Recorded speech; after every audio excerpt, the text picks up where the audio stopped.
ಕ್ಷೇತ್ರಗಳ ಉಪಚುನಾವಣಾ ಕಣಕ್ಕೆ ತೆರೆ. ಇವಿಎಂಗಳಲ್ಲಿ ಭದ್ರವಾದ ಅಭ್ಯರ್ಥಿಗಳ ಹಣೆಬರಹ. ನವೆಂಬರ್ 23ಕ್ಕೆ ರಿಸಲ್ಟ್ ಅನೌನ್ಸ್.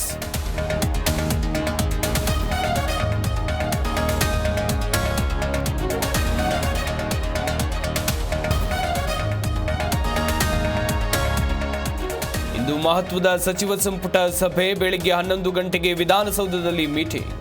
ಕೋವಿಡ್ ಹಗರಣ ಸೇರಿ ಬಿಜೆಪಿ ವಿರುದ್ಧ ಮತ್ತಷ್ಟು ಅಸ್ತ್ರ.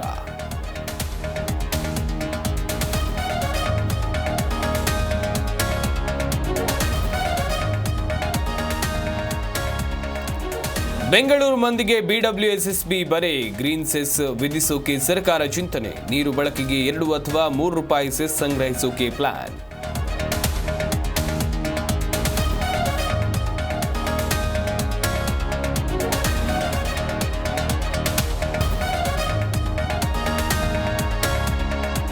ಸಚಿವ ಜಮೀರ್ ಅಹಮದ್ಗೆ ನಿಂದನೆ ಆರೋಪ. ಹಿಂದೂ ಪರ ಹೋರಾಟಗಾರ ಪುನೀತ್ ಕೆರೆಹಳ್ಳಿ ವಿರುದ್ಧ ಎಫ್ಐಆರ್. ಚಾಮರಾಜಪೇಟೆ ಪೊಲೀಸರಿಂದ ವಿಚಾರಣೆ.